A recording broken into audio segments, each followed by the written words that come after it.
बेटा जब हमें मौका मिलेगा तो हम इससे बहुत अच्छा शासन देंगे कांग्रेस से, और हम गरीबी हटाएंगे, एक नया भारत बनाएंगे, जन जन के भीतर सुप्त विवेकानंद जगाएंगे और देश को दुनिया का सबसे खूबसूरत लोकतांत्रिक देश बनाएंगे।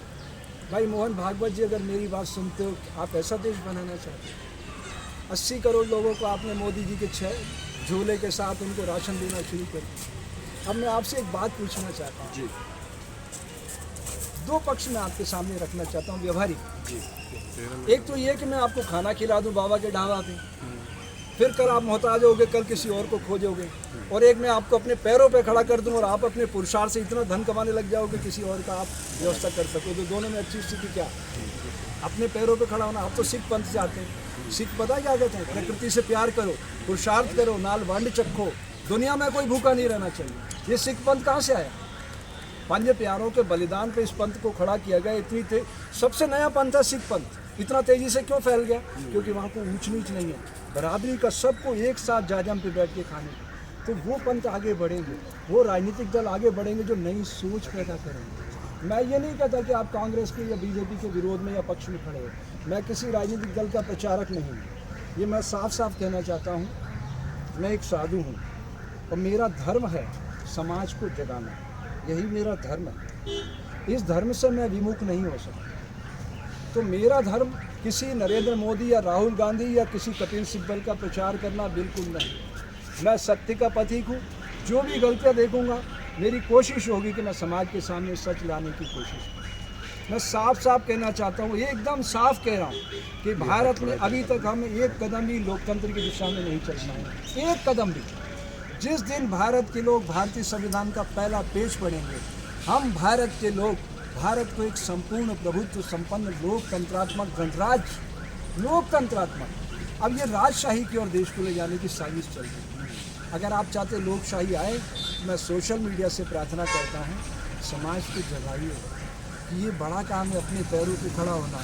उसके लिए IQ पे सोशल मीडिया की तो आवाज़ दबा रहे हैं, उसके लिए IQ पे काम करना चाहिए। देखिए कितनी भी आवाज़ दबा दी जाए, आप भारत में अपनी ताकत दिखा सकते हो। गौतम अडानी का यहाँ कोई नामो निशान नहीं था ना, इतना बड़ा स्कैम करने के बाद, लेकिन विदेशों से आई ना, और एक रात में क्या हुआ, शेयर कहाँ से कहाँ खिसक गए।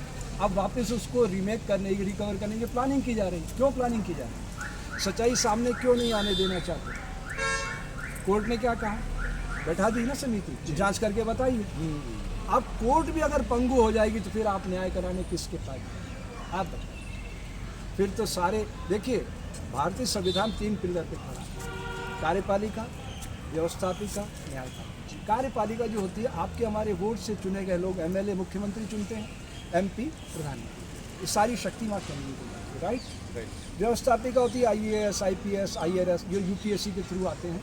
ये मुखौटा होते हैं सरकार का, वो सरकार जो भी योजना बनाती है उसको ज़मीन पे लाने का काम, और उसको मॉनिटर करती है न्यायपालिका। अब न्यायपालिका अगर पंगु हो जाएगी तो फिर देश का संविधान कहाँ बचेगा? तो संविधान को बचाने की लड़ाई। तो फिर प्रधानमंत्री क्यों डर रहे हैं? नाम भी नहीं ले सकते। वो प्रधानमंत्री है ही नहीं। मेरी निगाह में उस दिन गिर गया था वो, जिस दिन 2019 में उसने कहा कि आप लोग मुझे देखो, मेरे कैंडिडेट मत देखो।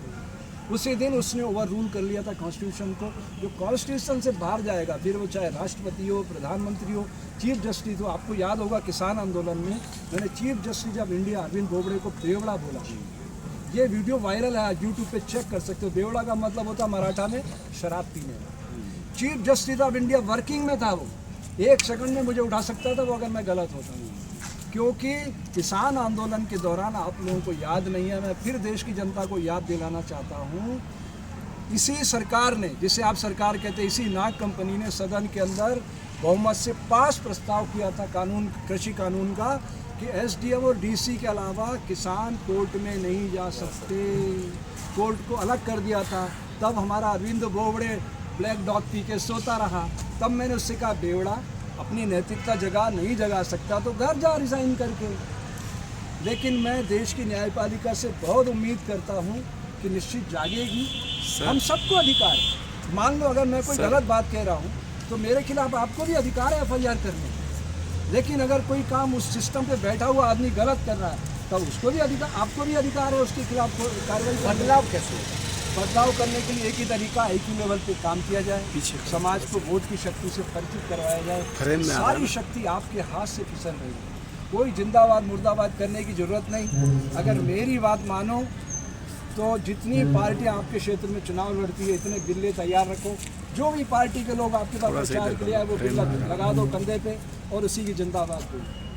जो भी आए, हर व्यक्ति को अपना एक, जितने आपके क्षेत्र में चुनाव लड़ रहे हैं MLA के MP के, उतने बिल्ले बनवा लो, आप उनसे ले लो। और जो भी आए किसी भी पार्टी का, कांग्रेस वाला आए तो पंजा, कमल वाला आए तो फूल, BSP वाला आए तो हाथी, समाजवादी पार्टी वाला आए तो साइकिल, मतलब जो जिस पार्टी का सिंबल है लगा लो। जिंदाबाद कांग्रेस, जिंदाबाद भाजपा, जिंदाबाद समाजवादी पार्टी, जिंदाबाद बहुजन समाज पार्टी, जिंदाबाद। सबका जिंदाबाद बोलो, किसी का मुर्दाबाद नहीं बोलना है। लेकिन जब बूथ में जाओ तो आत्मा से एक बार पुकार करो कि मैं किसको वोट दूं। जो सच्चा प्रतिनिधि बनकर मेरे क्षेत्र में जो भी पार्टी घोषणा पत्र लाई है, इस घोषणा पत्र को जमीन पर उतार सकता है वो कौन है इनमें से? अपनी आत्मा से पूछो। आत्मा बोले कि ये बच्चा वाकई में ईमानदार है, चरित्रवान है, इसे मैं व्यक्तिगत जानता हूँ, ठप्पा लगाओ, EVM पे दबाओ बटन। EVM पे तो सवाल उठा है। EVM पे भी सवाल उठा लेते हैं। EVM पे सवाल है तो मैं ये कहता हूँ बेटा, समय के पहिए को पीछे नहीं घुमा सकते आप। जब मैं मोबाइल से पेटीएम से पैसा चेंज करता हूँ, UPI से ट्रांसफ़र करता हूँ, भीम ऐप यूज़ करता हूँ, मतदान क्यों नहीं कर सकता? दो चीज़ों पे मैं यहाँ कहने आया हूँ। मैंने ये आज उनको दिया है, कपिल भाई के लिए मैं लाया हूँ एक लेटर। उस लेटर में मैंने साफ साफ लिखा, सिर्फ दो चीज़ों पर ये फोकस है मेरा। कपिल सिब्बल को मैंने लेटर लिखा। उस लेटर में मैं यही कहना चाहता हूँ, अगर आप एक लॉयर हैं, आप मोबाइल से मतदान का अधिकार और नोटा को प्रत्याशी का दर्जा दिलवा सकते हो, तो आप भारतीय समाज के लिए महात्मा गांधी की तरह काम कर सकते हो। वन टाइम इन्वेस्टमेंट है ये वन टाइम इन्वेस्टमेंट है। एक बार अगर हमने देश के प्रत्येक नागरिक को स्मार्टफोन दे दिया, कितने का आता है स्मार्टफोन? 5,000 रुपये का मिल जाता है ना? मिल जाता है।